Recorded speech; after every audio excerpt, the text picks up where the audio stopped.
Hi viewers, good morning. Welcome to Fusion Solar Technologies Business Breakfast. Asian మార్కెట్స్లో ప్రస్తుతం కొద్దిగా mixed trend కనిపిస్తుంది. SGX Nifty ఒక 16 points ప్లస్తో ఫ్లాట్గా ట్రేడ్ అవుతుంది. మన మార్కెట్స్ కూడా దీన్ని బట్టి కొద్దిగా ఫ్లాట్ బ్యాస్తో నిన్నట్లానే ఓపెన్ అయ్యే అవకాశాలు మనకు కనిపిస్తున్నాయి. నిన్న ఎఫ్ఓఎంసీకి సంబంధించిన మినిట్స్ రావడం మనం చూస్తున్నాం. వడ్డీ రేట్లలో ఎలాంటి మార్పులు చేయకుండా యథాతథంగా ఉంచుతూ నిర్ణయం తీసుకుంది ఎఫ్ఓఎంసీ. దీన్ని ఆల్మోస్ట్ ఒక 1.5 మంత్ నుంచి మార్కెట్ ఎక్స్పెక్ట్ చేస్తూనే వస్తుంది. వడ్డీ రేట్లు ఎలాంటి మార్పులు పెద్దగా ఉండకపోవచ్చు, అలాంటి కీలకమైన నిర్ణయం ఏది తీసుకోకపోవచ్చు అని చెప్పి. బట్ ఒక కాషియస్ స్టేట్మెంట్ ఎఫ్ఓఎంసీ ఇచ్చిన నేపథ్యంలో మార్కెట్స్ యుఎస్ మార్కెట్స్ కొద్దిగా వీక్నెస్ మనం చూసాం. ఆల్మోస్ట్ ఒక 1% వరకు అమెరికన్ మార్కెట్స్లో అమ్మకాల ఒత్తిడి మనకు కనిపించింది. ప్రపంచవ్యాప్తంగా ఉన్న గ్లోబల్ ఎకనామిక్ అండ్ ఫైనాన్షియల్ డెవలప్మెంట్స్ని చాలా క్లోజ్గా అబ్జర్వ్ చేస్తున్నామని చెప్పి ఎఫ్ఓఎంసీ చెప్పిన నేపథ్యంలో అంతర్జాతీయ మార్కెట్లలో ఉన్న ఒత్తిడి మనం చూస్తూనే ఉన్నాం. జపాన్ కావచ్చు, యూరోప్, చైనా లాంటి దేశాల్లో వస్తున్న ఆర్థిక అనిశ్చితి నేపథ్యంలో ఎఫ్ఓఎంసీ కూడా చాలా ఆచితూచి వ్యవహరిస్తోంది. ఎలాంటి ముందస్తు నిర్ణయాన్ని లేకుంటే ఎలాంటి దుందుడుకు నిర్ణయాన్ని వాళ్ళు తీసుకోవడానికి సిద్ధంగా లేరు అని చెప్పి దీన్ని బట్టి మనకు అర్థమవుతుంది. అండ్ మార్చిలో జరగబోతున్న ఎఫ్ఓఎంసీ మీటింగ్లో మరొకసారి వడ్డీ రేట్ల పెంపుపై నిర్ణయం తీసుకోవచ్చా లేదా అనేది మాత్రం ప్రస్తుతానికి $1 మిలియన్ ప్రశ్నగానే మిగులుతూ వస్తుంది. అండ్ ఇవాళ మనం మార్కెట్ చూసుకున్నట్టయితే ఏషియన్ మార్కెట్స్ ఉన్న ట్రెండ్ని బట్టి చూస్తే కొద్దిగా ఫ్లాటిష్, దీంతోనే బట్టి మన మార్కెట్స్ ఓపెన్ అయ్యేందుకు సిద్ధమవుతున్నట్టు అర్థమవుతుంది. ఎందుకంటే ఎస్జిఎక్స్ నిఫ్టీ ఆల్మోస్ట్ ఒక 16 పాయింట్స్ ప్లస్తో ట్రేడ్ అవుతున్న పరిస్థితి. మేజర్గా ఇవాళ Maruti, ICICI, Bharti Airtel results ఉన్నాయి. మారుతి ఆల్మోస్ట్ రెవెన్యూస్ కానీ సేల్స్లో కానీ ఆశించిన స్థాయి కంటే మెరుగైన ఫలితాలను ప్రకటించని చెప్పి స్ట్రీట్ ఎక్స్పెక్ట్ చేస్తోంది. ఎయిర్టెల్ కూడా ఇండియాలో ఉన్న ఆదాయం కంటే ఆఫ్రికాలో ఉన్న ఆదాయం కొద్దిగా రెవెన్యూ పెరగచ్చేమో అన్న ఒక సంకేతాలు మార్కెట్ వర్గాల నుంచి వినిపిస్తున్న పరిస్థితుల్లో ఫ్లాట్గా Q3 రిజల్ట్స్ ఉండొచ్చు Airtel. But Maruti street expect చేస్తున్న దానికంటే భిన్నంగా మెరుగైన ఫలితాలని అందివ్వచ్చు అని చెప్పి ఇప్పటివరకు స్ట్రీట్ నుంచి అందుతున్న సమాచారం ప్రకారం మనకు తెలుస్తుంది. ఇవాళ మార్కెట్స్ ఎలా ఉండొచ్చు, F1 ఎక్స్పైరీ ఉన్న నేపథ్యంలో ఎలాంటి ట్రెండ్, ఎలాంటి స్ట్రాటజీస్ వర్కౌట్ చేయాలో మనతో మాట్లాడే ఇద్దరు అనలిస్టులు ఉన్నారు. Good morning both of you. ఇవాళ ఏషియన్ మార్కెట్స్ బట్టి చూస్తే కొద్దిగా ఫ్లాట్గా మన మార్కెట్స్ కూడా ఓపెన్ అయ్యేందుకు సిద్ధమవుతున్నట్టు అర్థమవుతుంది. ఎఫ్ఓఎంసీ మీటింగ్ కూడా కాషియస్ స్టేట్మెంట్ ఇచ్చింది. ఎలా ఉండొచ్చు? బేసికలీ మనకి అమెరికన్ మార్కెట్ అంతగా లింక్ ఉందని చెప్పి మనం అనుకోకర్లేదండి. ఎందుకంటే వాళ్ళు ఒకవేళ మార్చ్లో ఇంక్రీజ్ చేసిన rate I don't think it's going to cause major ripples. ఎందుకంటే మనకి లాస్ట్ టైం చేసినప్పుడు కూడా రూపీ స్టెబిలిటీ అనేది మనం చూసాం. ఎక్సెప్ట్ కొన్ని Asian currencies and other emerging market currencies కొద్దిగా క్షీణించాయి, కానీ ఓవరాల్ మనకి చైనీస్ యువాన్ వాళ్ళు ఎప్పటికప్పుడు they are pegging it to the dollar. అంటే న్యాచురల్ మార్కెట్ మూవ్మెంట్ కూడా కాదు అది. సో కరెన్సీ పరంగా మనం అంత భయపడాల్సిన అవసరం లేదు. బట్ 2016లో మనకి డెఫినెట్లీ కొన్ని ఎక్స్టర్నల్ పేమెంట్స్ కానివ్వండి, కొన్ని ఇంట్రెస్ట్ పే చేయడం ఇవన్నీ కూడా ఉన్నాయి. బట్ ఓవరాల్గా మనకి రూపీ స్టెబిలిటీ ఉన్నంత కాలం మనం ఎఫ్ఓఎంసీ వాళ్ళు ఇంట్రెస్ట్ రేట్ హైక్ చేసినా అంతగా భయపడాల్సిన అవసరం లేదు. బేసికలీ మనం యాక్చువల్లీ ఇప్పుడు ఇక ముందు మనకి జరగబోయేది ఏంటంటే బడ్జెట్ నాయిస్ కూడా అంతగా ఈసారి మనకు వినిపించలేదండి. ఐ థింక్ లాస్ట్ టైం ఉన్నంత హైప్ అండ్ హోప్ అంతకు ముందు ఎన్నోసార్లు మనకి బడ్జెట్ అంటే ఆల్మోస్ట్ 1.5 ముందు నుంచే there is lot of noise. ఈసారి అంతగా మనకు వినిపించలేదు. సో వీటన్నిటికీ మనకి సూచించేది ఏంటంటే it's nothing but corporate earnings అండి. Ultimately stock prices only will be a function of corporate earnings. Company specific earnings బాగుంటే డెఫినెట్లీ ఆ కంపెనీ స్టాక్ ప్రైస్ అనేది అది మార్కెట్లో రిఫ్లెక్ట్ అవుతుంది. సో ఇవన్నీ మనం హోల్సమ్గా తీసుకుంటే మాత్రం ఇన్ మై ఒపీనియన్ మనకి ఈ రిజల్ట్ సీజన్ అయిపోయిన తర్వాత ప్రాబ్లీ 15th ఫిబ్రవరి అని చెప్పుకోవచ్చండి. అల్టిమేట్లీ కార్పొరేట్ ఎర్నింగ్స్ ఎప్పుడైతే పికప్ అవుతాయో అప్పటి నుంచే మనకి రియల్ మార్కెట్ పర్ఫార్మెన్స్ అనేది మనం చూడబోతాం. ఈ లోపల డెఫినెట్లీ రేంజ్ మోడ్లో ఉంటుంది. But certain sectors and certain stocks in specific sectors out perform చేస్తే ఇది ఇట్స్ జనరల్ కామన్ థీమ్ అని అక్రాస్ మెనీ మార్కెట్స్. ఎప్పుడైనా కానీ మనకి మంచి కంపెనీ పర్ఫార్మెన్స్ ఉంటే మాత్రం irrespective of the sector, economy, financials అవన్నీ కూడా పక్కన పెట్టి ఆ కంపెనీ స్టాక్ రాణిస్తుంది. సో ఓవరాల్గా మనకి ఎఫ్ఓఎంసీ గురించి అంత భయపడాల్సిన అవసరం కనీసం అట్లీస్ట్ నెక్స్ట్ 2 monthsకి అయితే మనకి ఇప్పుడెప్పుడు కనిపించలేదు. ఎక్సెప్ట్ ఓన్లీ వన్ థింగ్ అండి, క్రూడ్ ప్రైజెస్ మాత్రం ఏమన్నా కొద్దిగా రీబౌండ్ అయ్యి ప్రాబ్లీ అబౌట్ 10-15% అంటే $3 to $5 ఏమన్నా పెరిగితే కొంచెం మనకి అది నెగిటివ్గానే సూచించవచ్చు. ఎందుకంటే ఆల్రెడీ 68 దగ్గర ఉంది మన dollar rupee parity. And technicals ఏం సూచిస్తుంది శేషు గారు? 7450 బిలో క్లోజ్ అవడం నిన్న మనం చూస్తున్నాము. ఎలా ఉండొచ్చు ఈ సిరీస్? ఏ పాయింట్ దగ్గర క్లోజ్ అయ్యేందుకు అవకాశాలు ఎక్కువగా ఉన్నాయి? ఈ రోజు అంటున్నారా, లేకపోతే ఈ సిరీస్ లో ఈ రోజు అంటే ఫ్లాట్ గానే ఉండొచ్చు. అంటే మార్కెట్స్, గ్లోబల్ మార్కెట్స్ అన్ని కూడా చూస్తే అవి కూడా చాలా వరకు ఫ్లాట్ గా ఉన్నాయి. నిన్న యూఎస్ మార్కెట్ చూస్తే -1 150 నుంచి ప్లస్లోకి వచ్చి మళ్ళీ అక్కడి నుంచి మళ్ళీ ఒక డౌన్ లాస్ట్ 1 అవర్లో బాగా పడడం చూసాము. బట్ మళ్ళీ రికవరీ అనేది ఈరోజు యూఎస్ మార్కెట్లో ఎక్స్పెక్ట్ చేయొచ్చు. అందుకని ఏంటంటే గ్లోబల్ మార్కెట్స్ అన్నీ కూడా చాలా స్ట్రాంగ్ ఉన్నాయని చెప్పొచ్చు ఇంకో విధంగా చెప్పాలంటే. ప్లస్ లాస్ట్ ఒక 10-15 డేస్గా ఉన్న ఒక డౌన్ ట్రెండ్ అనేది చాలా వరకు ఆగిపోయింది. అయితే ఈరోజు మన మార్కెట్ని ఎక్కువ డామినేట్ చేసేది F&O క్లోజింగ్ ఉంది కాబట్టి ఎక్కువ దాని మీదే stock specific individual stocks specific action ఉంటుంది. నిన్న కూడా అదే చెప్పడం జరిగింది. నిన్నట్లాగే మార్కెట్ చాలా వరకు ఫ్లాట్గానే ఉంటుంది కాబట్టి ట్రేడర్స్ దాని దృష్టిలో పెట్టుకుని ట్రేడ్ చేయమంటాను. బట్ నెక్స్ట్ సిరీస్లో మాత్రం కొంచెం ఈ లెవెల్స్ నుంచి మార్కెట్ రికవరీ కావచ్చు. ఈవెన్ యూఎస్లో కూడా చూస్తే మనకి మార్చిలో మళ్ళీ ఇంట్రెస్ట్ రేట్స్ పెంచే అవకాశం పెద్దగా కనపట్టలేదు. ఎందుకంటే గ్లోబల్ గ్రోత్ అనేది ఇంకా పెద్దగా పెరిగే అవకాశం లేదు, ఇంకా తగ్గడానికి కూడా అవకాశం ఉందని దృష్టిలో పెట్టుకుంటే. కాబట్టి దానివల్ల ఏంటంటే కొంచెం ఇన్వెస్ట్మెంట్స్ అనేది ఎఫ్ఐస్ మైన రోజులు మనం చూస్తున్నాం కొంత సెల్లింగ్ మోడ్లో ఉన్నారు. వాళ్ళు కొంచెం బయింగ్ కూడా రావడానికి అవకాశం ఉంది. ప్లస్ వాల్యుయేషన్స్ అనేది మన మార్కెట్ కంపేర్ చేసుకుంటే అదర్ గ్లోబల్ మార్కెట్స్తో కొంచెం స్ట్రాంగ్ బాగున్నాయని చెప్పొచ్చు. ప్లస్ ఇప్పటివరకు రిజల్ట్ కానీ చూస్తే మనకి లాస్ట్ 2 క్వార్టర్ రిజల్ట్తో కంపేర్ చేసుకుంటే ఇప్పటివరకు వచ్చింది బై అండ్ లార్జ్ చూసే లైక్ ఇన్ఫోసిస్ కానీ రిలయన్స్ కానీ ఏషియన్ పెయింట్స్ ఇటువంటి మేజర్ ఇండెక్స్ బేస్డ్ స్టాక్స్ అని కూడా మంచి రిజల్ట్ అనౌన్స్ చేసాయి. కాబట్టి మార్కెట్ స్టడీగానే ఉంటుంది. 7,200 దగ్గర మార్కెట్ బాటమ్ అవుట్ అయిందని చెప్పొచ్చు. మరి ముఖ్యంగా ఈ రోజు విషయానికి వస్తే మాత్రం మార్కెట్ యొక్క జిగ్జాగ్ ట్రేడ్స్ అనేది ఉంటాయి. కాబట్టి ఈవెన్ ఇండివిజువల్ స్టాక్స్ కరెక్ట్గా మనం అంటే పెరగవచ్చు తగ్గొచ్చు అని చెప్పలేము. బట్ అందులో కొన్ని స్టాక్స్ మాత్రం మరి ముఖ్యంగా ఓవర్సోల్డ్లో ఉన్న స్టాక్స్ని పొజిషన్ తీసుకోమంటాను. ఈవెన్ ఇంటర్డే కోసము తర్వాత పొజిషనల్ ట్రేడర్స్ నెక్స్ట్ ఫ్యూ డేస్కి అందులో హిండాల్కో ఒకటి 70 దగ్గర స్టాప్ లాస్ పెట్టుకొని 72 పైన ఉంటే బై చేయొచ్చు. పొజిషనల్ ట్రేడర్స్ క్లోజర్గా 80-82 దాకా రావచ్చు ఒక 1 వీక్లో. ఇంటర్డే కోసం మాత్రం 74-75 లెవెల్స్ టెస్ట్ చేయొచ్చు.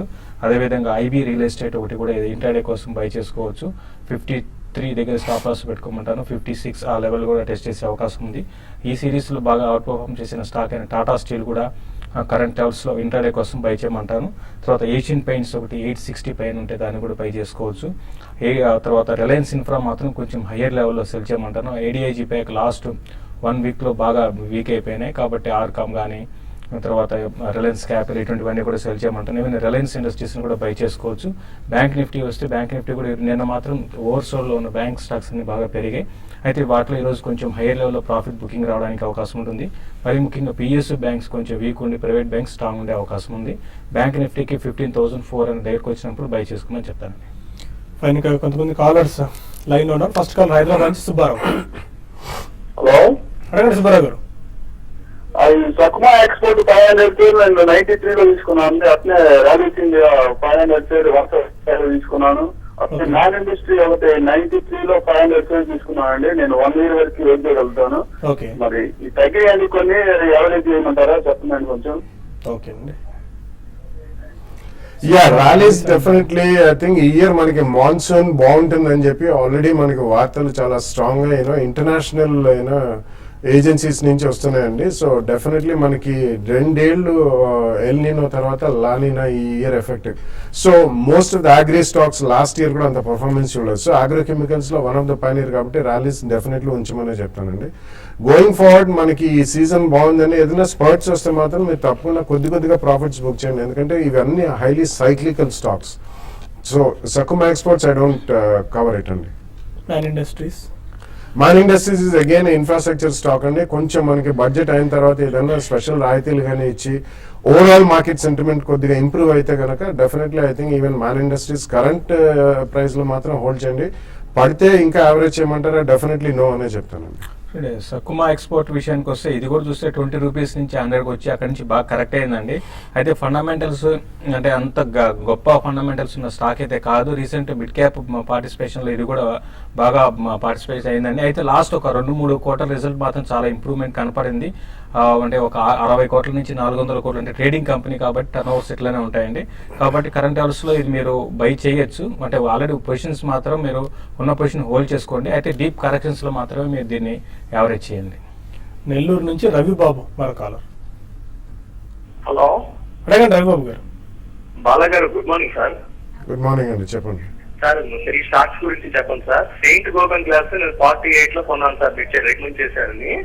అది ఇప్పుడు 41 అట్లా నడుస్తుంది సార్. యావరేజ్ చేయమంటారా? ఇంకొకటి Fortis health care, Fortis Malar hospital ఈ లాంగ్ టర్మ్ తీసుకోవచ్చా? కొంచెం 3 షేర్ల గురించి చెప్పండి sir. Yeah, Fortis Malar is a stand alone hospital అండి, but Fortis health care Apollo తర్వాత it's the second biggest listed chain company. Recently మనకి నారాయణ హృదయాలో కూడా లిస్ట్ అయింది.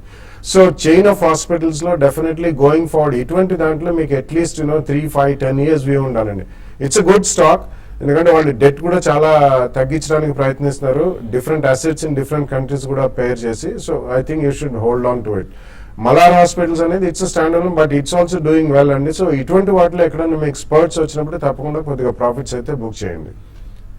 ఫైన్. ఇక మరిన్ని కాల్స్ అండ్ ఈమెయిల్స్ తీసుకునే fusion solar technologies business breakfast లో ఒక చిన్న బ్రేక్ తీసుకుందాం.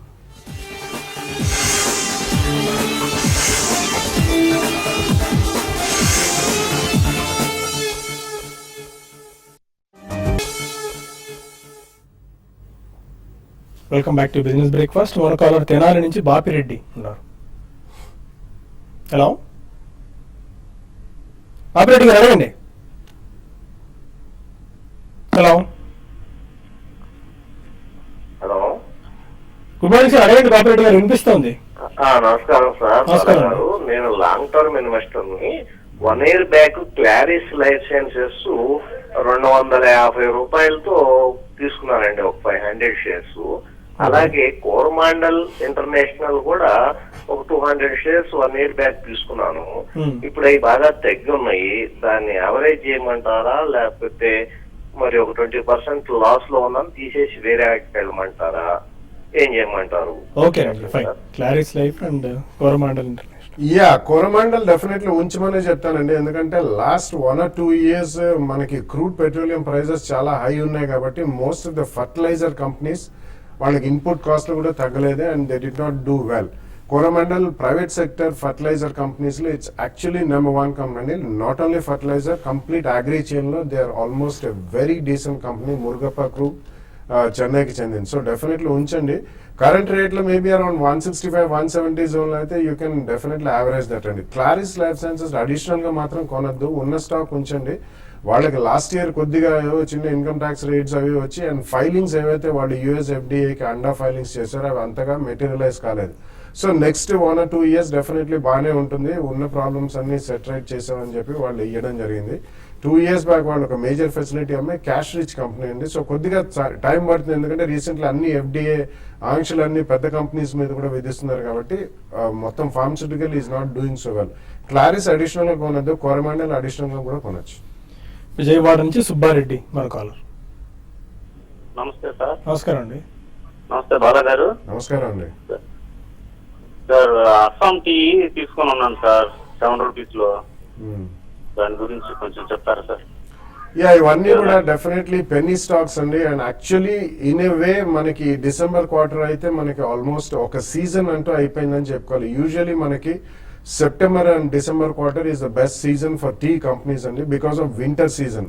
సో గోయింగ్ ఫార్వర్డ్ ఇంకా మార్చ్ సీజన్ లో అంతగా ఉండదు. అండ్ ఇవన్నీ కూడా పెనీ స్టాక్స్ అయిపోయినాయి. అండ్ చాలా మటుకు ఈ మధ్య కాలం మేజర్ రీస్ట్రక్చరింగ్ అక్కడ జరుగుతుందండి, కరెంట్ టీ గార్డెన్స్ అన్నిట్లో కూడా. సో కరెంట్లీ మీకు ఏదైనా చిన్న స్పాట్స్ వచ్చినా ఐ థింక్ ఈ స్టాక్ లో నుంచి బయటపడడమే మేలండి. విజయవాడ నుంచి మూర్తి మరో కాలర్. అదే మూర్తి గారు. నమస్తే అండి శేష్ గారు. మనం ఈ రేట్లో జిఎన్ఎస్సి గానీ జిఎస్ఎఫ్సి గానీ కొనొచ్చా? ఈ రెండింటికి రిజల్ట్స్ బాగున్నట్టు కనిపిస్తున్నాయి, చెప్పండి సార్. డెఫినెట్ గా మీరు జిఎన్ఎఫ్సి అండ్ జిఎస్ఎఫ్సి రెండు కూడా మంచి స్టాక్స్ అండి. అయితే జిఎస్ఎఫ్సి అనేది చాలా స్ట్రాంగ్ గా కంటిన్యూగా ఒక అప్ ట్రెండ్ అనేది ఒక లాస్ట్ ఒక 2 to 3 years లో ఉంది. అయితే జిఎన్ఎఫ్సి మాత్రం దానికి అనుగుణంగా పెరగలేదండి. అయితే రీసెంట్ గా జిఎన్ఎఫ్సి కూడా మంచి అప్ ట్రెండ్ అనేది చూస్తున్నాం. ప్లస్ రిజల్ట్ కూడా మీరు ఇప్పుడే అన్నారు, రిజల్ట్ కూడా చాలా స్ట్రాంగ్ ఉన్నాయి. అయితే ఓవరాల్ ఫెర్టిలైజర్ సెక్టర్ అంతా కూడా చూసుకుంటే లాస్ట్ 2-3 ఏళ్లలో పెద్దగా పెరగలేదండి, ఈవెన్ దీనికన్నా మంచి ఫండమెంటల్స్ ఉన్న కంపెనీస్. కాబట్టి మీరు జిఎన్ఎఫ్సి అండ్ జిఎస్ఎఫ్సి కూడా షార్ట్ టర్మ్ లో మీరు తీసుకోవచ్చు. ప్లస్ మాన్సూన్, ఈసారి మాన్సూన్ బాగుండొచ్చు అంటున్నారు కాబట్టి ఫెర్టిలైజర్ స్టాక్స్ ఇక్కడ నుంచి నెక్స్ట్ ఒక 6 to 8 months లో మంచి ర్యాలీ రావడానికి అవకాశం ఉంది. మీరు రెండు కూడా బైకి కన్సిడర్ చేయొచ్చు అండి. హైదరాబాద్ నుంచి మరో కాలర్ శ్రీనివాస్. హలో, అడగండి శ్రీనివాస్ గారు. సార్ ఇది సుజలాన్ 23 లో తీసుకున్నాను. ఓకే, అది 102,000 షేర్స్ తీసుకున్నాను. అది ఉంటుందా ఏంటి? ఫైన్. సుజలాన్ 23 చూడండి సుజలాన్ చూస్తే అది ఏమాత్రం కూడా పార్టిసిపేషన్ అనేది పెద్దగా అప్ సైడ్ ఉంటలేదండి. కొంచెం ఏమాత్రం మార్కెట్లో కరెక్షన్ వచ్చినా కూడా బాగా వీక్ అయిపోతుంది. బట్ మీరు వెయిట్ చేయండి, లాంగ్ టర్మ్ కోసం అయితే వెయిట్ చేయండి. ఇప్పుడు ఉన్న పొజిషన్ మీరు అట్లనే వెయిట్ చేయండి, హోల్డ్ చేయండి. ఇంకా మీరు ఇన్వెస్ట్ చేయాలనుకుంటే వేరే స్టాక్స్లో ఇన్వెస్ట్ చేయండి. నెక్స్ట్ ఈ అప్ ట్రెండ్ స్టార్ట్ అయితే క్లోజర్గా 22-24 దాకా రావచ్చు. షార్ట్ టర్మ్ కోసం అయితే అక్కడ ఎగ్జిట్ కానీ, ఇన్వెస్ట్మెంట్ కోసం అయితే మాత్రం దీంట్లో ఒక 3 నెలలు 4 నెలలు అని కాకుండా మినిమం 1.5 year అట్లా ఉంటే మాత్రం హోల్డ్ చేయండి. లేదంటే మాత్రం క్లోజర్గా మీ రేట్ వచ్చినప్పుడు నెక్స్ట్ ఫ్యూ వీక్స్లో కానీ రావచ్చు, ఫ్యూ మంత్స్లో రావచ్చు, ఎగ్జిట్ కమని చెప్తానండి. పైన ఇక ప్రెసిషన్ క్యామ్ షాఫ్ట్స్ ఐపీఓ నిన్న ప్రారంభమైంది, రేపు ఇది ముగియబోతోంది. ఐపీఓ ద్వారా దాదాపు 410 కోట్ల రూపాయలు సమీకరించేందుకు ఈ కంపెనీ యత్నాలు మొదలుపెట్టిందని చెప్పుకోవాలి. Precision cam shaft price band 180 నుంచి 186 రూపీస్ దగ్గర వాళ్ళు నిర్ణయించారు. సబ్స్క్రైబ్ చేసుకునేందుకు ఛాన్సెస్ ఏ మేరకు ఉన్నాయి? ఇట్స్ అ డీసెంట్ ఇష్యూ అండి, but I don't think it's going to fetch you phenomenal gains. అంటే మనకి ఆటో ఆన్సిలరీ సెక్టర్లో ఆల్రెడీ లిస్టెడ్ కంపెనీస్ కూడా చాలా ఉన్నాయండి. And precision crank shaft it's a decent company and మంచి క్లయింటల్ లిస్ట్ ఉంది వాళ్ళకి, నాట్ ఓన్లీ ఇండియాలో and even outside of India, it's a decent exporter and it's been in business for quite long, almost about 1.5 to 2 decades old company. So listing gains massive ga expect chedu. If you have at least a 2-year view, I think one should subscribe. కొద్దిగా subscribe చేసుకోవచ్చు. ఒకవేళ subscribe చేసుకోలేని వాళ్ళు కూడా post listing కొద్దిగా market ఎక్కడైనా కానీ stable గా ఉన్నప్పుడు కూడా అక్కడ కూడా కొనుక్కోవచ్చండి. But not listing gains, superlative listing gains recently మనం చూస్తాం. ఇండిగో కానివ్వండి, ఆల్కెమ్ లాబొరేటరీస్ కానివ్వండి, డాక్టర్ లాల్ పాత్ ల్యాబ్స్, ఇటువంటి లిస్టింగ్ గెయిన్స్ మాత్రం డెఫినెట్లీ వస్తాయని ఆస్పైర్ చేయొద్దు. But it's decent company, one can subscribe to it. పైన కొన్ని ఈమెయిల్స్ కు సమాధానాలు తెలుసుకునే ప్రయత్నం చేద్దాం. గుడుగంటి దేవేందర్ రావు అడుగుతున్నారు, గ్లోబస్ స్పిరిట్స్ 70 రూపీస్ లో 1000 షేర్స్ బై చేశారు. ఈ టైంలో యావరేజ్ చేసుకోవచ్చా, హోల్డ్ చేయాలా? అంటే గ్లోబల్ స్పిరిట్స్ మీరు కరెంట్ లెవెల్స్లో మీరు యావరేజ్ అంటే ఎక్కువ పెద్దగా కరెక్ట్ కాలేదండి మిగతా అదర్ మిడ్ క్యాప్ కరెక్షన్తో చూసుకుంటే. బట్ కరెక్షన్ అనేది ఇంకా అయిపోయిందని చెప్పొచ్చు. మీరు దీంట్లోనే ఉండాలనుకుంటే మాత్రం కరెంట్ లెవెల్స్లో మీరు యావరేజ్ చేసుకోండి. నెక్స్ట్ ఫ్యూ వీక్స్లో కానీ కొంచెం ఒక అప్ ట్రెండ్ రావచ్చు, వచ్చినప్పుడు మీరు ఎగ్జిట్ కమని చెప్తాను. సాయి భార్గవ్ అడుగుతున్నారు, గ్రాన్యూల్స్ ఇండియా 155 రూపీస్లో అండ్ జిఎంఆర్ ఇన్ఫ్రా 18 రూపీస్లో తీసుకున్నారు. ఈ టైంలో యావరేజ్ చేసుకోవాలా, సేల్ చేసి బయటపడాలా? Granules and GMR. గ్రాన్యూల్స్ ఇప్పుడే కాదండి, ప్రాబ్లీ ఈ క్వార్టర్ రిజల్ట్స్ కంప్లీట్లీ వచ్చిన తర్వాత మేబీ మొన్న లో ఏదైతే వచ్చిందో అరౌండ్ జస్ట్ అబౌట్ 100 to 105 జోన్లోకి వస్తే you can buy. But otherwise ఉన్న స్టాక్ అయితే హోల్డ్ చేయండి. జిఎంఆర్ డెఫినెట్లీ ఏ రోజు కూడా యావరేజ్ చేయాల్సిన స్టాక్ కాదండి. It's more A tradable share, pure play investment కూడా కాదండి. స్పోర్ట్స్లో మీరు అమ్మే యావరేజ్ కాస్ట్ తగ్గించుకోండి, లేకపోతే స్వల్పం లాస్ ఉండగానే I think you should come out of that stock. Venkatrao అడుగుతున్నారు, మోర్పెన్ ల్యాబ్స్ 30 రూపీస్లో, మ్యారికో 220 రూపీస్లో తీసుకున్నారు. ఈ టైంలో ఏం చేయాలి, సెల్ ఆర్ హోల్డ్? రెండు కూడా హోల్డ్ చేయండి. అంటే మీరు ఒకటే ఇన్వెస్ట్మెంట్ కోసం అయితే మీరు కంగారు పడాల్సిన అవసరం అయితే లేదండి. మ్యారికో అండ్ మోర్పెన్ ల్యాబ్స్ రెండు కూడా హోల్డ్ చేయొచ్చు. అయితే మోర్పెన్ ల్యాబ్స్ అనేది కొంచెం రీసెంట్గా ట్రేడింగ్ యాక్టివిటీ ఎక్కువ ఉంది, అయినా కూడా ఈ కరెక్షన్ ఇందులో కూడా అయిపోయినట్టు కనపడుతుంది. మీరు లాంగ్ టర్మ్కి రెండు కూడా హోల్డ్ చేయండి. సురేష్ కుమార్ అడుగుతున్నారు, నవీన్ ఫ్లోర్ ప్రజెంట్ రేట్లో బై చేసుకోవచ్చా for short term? Naveen floor మీరు షార్ట్ టర్మ్ కోసం అయితే మీరు బై చేయొచ్చు అండి. అయితే ఇమీడియట్గా అప్ ట్రెండ్ ఉండకపోయినా కూడా కొంచెం టైం పడుతుంది. నెక్స్ట్ ఫ్యూ మంత్స్ ఆ ఉద్దేశం ఉంటే మీరు బై చేయొచ్చండి. దివ్య యార్లగడ్డ అడుగుతున్నారు, కోల్గేట్ పామోలివ్ 990 దగ్గర బై చేశాను, ప్రస్తుతం 860 దగ్గర ట్రేడ్ అవుతుంది. యావరేజ్ చేసుకోవచ్చా ఆర్ మరికొంతకాలం వెయిట్ చేయాలా? నో యావరేజ్ చేయొద్దండి. జస్ట్ అబౌట్ 40-50 రూపీస్ పడంగానే యావరేజ్ చేయాల్సిన అవసరం లేదు. It's a very strong company in dental hygiene. So current shares ఉంచండి, బట్ మీకు లాంగ్ టర్మ్ పర్స్పెక్టివ్ ఉంటే మాత్రం ప్రాబ్లీ అరౌండ్ 800 జోన్కి వస్తే మాత్రం యూ కెన్ యాడ్ మోర్ అండి. నిన్న రిజల్ట్స్ కూడా వచ్చినాయి, రిజల్ట్స్ కూడా ఆశాజనకంగా ఉన్నాయి. గోపాల్ అడుగుతున్నారు, 975 రూపీస్లో ఇంగర్సోల్ ర్యాండ్ బై చేశాను, ఈ టైంలో హోల్డ్ చేయాలా exit? No, it's a very strong multinational company and Ingersoll Rand compressors and itaratra heavy engineering and capital goods segment lo it's a very strong company and with a excellent pedigree. So currently మీరు hold చేయమని చెప్తాను. Next 1 or 2 years కొంచెం మనకి infrastructure activity పుంజుకుంటే ఇటువంటి షేర్లు చాలా బాగా రాణిస్తాయి. నివాస్ అడుగుతున్నారు, భారతీ ఎయిర్టెల్ జనవరి ఫ్యూచర్ 302లో బై చేశాను, టార్గెట్ ఏంటి and next month roll over చేసుకోవచ్చా? ఇవాళ రిజల్ట్స్ కూడా ఉన్నాయి భారతీ ఎయిర్టెల్. చూడండి, బేసిక్ గా రిజల్ట్ మీద ఆధారపడి ఉంటుందండి. మీరు నిన్న కూడా చూస్తే స్టాక్ వీక్ గానే ఉంది. మీరు చూడండి రిజల్ట్ తర్వాత దీంట్లో ఒక షార్ట్ కవరింగ్ రావడానికి కూడా అవకాశం ఉంది. లాస్ట్ 1 వీక్ లో హెవీగా షార్ట్స్ బిల్డ్ అయ్యాయి. కొంచెం రిజల్ట్ కానీ మార్కెట్ అనుకున్నగా వస్తే మాత్రం షార్ట్ ఉన్నవి కాబట్టి కవరింగ్ వస్తుంది. కాబట్టి నెక్స్ట్ సిరీస్ కి మీరు రోల్ ఓవర్ చేసుకోమని చెప్తాను. పైన మార్కెట్స్, ఏషియన్ మార్కెట్స్ స్టిల్ అదే రేంజ్ లో ట్రేడ్ అవుతూ వస్తుంది. SGX నిఫ్టీ 17 పాయింట్స్ ప్లస్ తో ప్రస్తుతం 7449 దగ్గర ట్రేడ్ అవుతుంది. దీన్ని బట్టి మన మార్కెట్స్ కూడా కొద్దిగా ఫ్లాటిష్ బయాస్ తో ఓపెన్ అయ్యేందుకు కనిపిస్తున్నాయి. అండ్ మేజర్గా ఇన్వెస్టర్ కమ్యూనిటీకి ఒక ఇన్ఫర్మేషన్ గతంలో కూడా గత వారం రోజులుగా పదే చెప్తూ వస్తున్నాం. ICICI అండ్ TV5 సంయుక్తంగా నిర్వహిస్తున్న మ్యూచువల్ ఫండ్ సమ్మిట్ జనవరి 31 తేదీలో జరుగుతుంది. జనవరి 30 శనివారం సాయంత్రం 6 గంటలకు Foodex banquet hall and restaurant కణతల వారి వీధి, త్యాగరాజ్ నగర్, రాజమండ్రిలో జరుగుతోంది. అండ్ జనవరి 31వ తేదీ ఆదివారం ఉదయం 10:30 విశాఖపట్నంలోని వైశాఖి జల ఉద్యానవనంలో జరుగుతోంది. ఇన్వెస్టర్ కమ్యూనిటీ కంపల్సరీగా రిజిస్టర్ చేసుకోండి. మ్యూచువల్ ఫండ్స్ తో పాటు ప్రస్తుతం మార్కెట్ కండిషన్స్, ఈ టైంలో ఇన్వెస్ట్మెంట్ ఆపర్చునిటీస్ ఏమున్న అంశాలు అక్కడ డిస్కస్ చేస్తున్నారు. అండ్ మీ ప్రశ్నలకు కూడా సమాధానం నేరుగా ఇన్వెస్టర్ అండ్ అనలిస్టులు అడిగి అక్కడే తెలుసుకోవచ్చు. మరొక ఇంపార్టెంట్ అనౌన్స్మెంట్, విశాఖలో మ్యారిటైమ్ బిజినెస్ సమ్మిట్ జరగబోతోంది ఇవాళ రేపు. దేశవ్యాప్తంగా ఉన్న అనేక కంపెనీల సీఈఓలు, లాజిస్టిక్స్, పోర్ట్స్ కి సంబంధించిన సీఈఓలు అంతా అక్కడ హాజరు కాబోతున్నారు. ఓవరాల్ గా తెలంగాణ అండ్ ఆంధ్రప్రదేశ్ లో పోర్ట్ హబ్ గా ఏ మేరకు డెవలప్ అయ్యే అవకాశం ఉంది, లాజిస్టిక్స్ రంగంలో ఉన్న అవకాశాల మీద రేపు మార్నింగ్ అక్కడి నుంచి east Coast maritime business summit hall నుంచి బిజినెస్ బ్రేక్ఫాస్ట్ షో ఉంటుంది. ఇది వాళ్ళ బిజినెస్ బ్రేక్ఫాస్ట్. మధ్యాహ్నం స్మార్ట్ ఇన్వెస్ట్లు మళ్ళీ కలుద్దాం. Stay with us.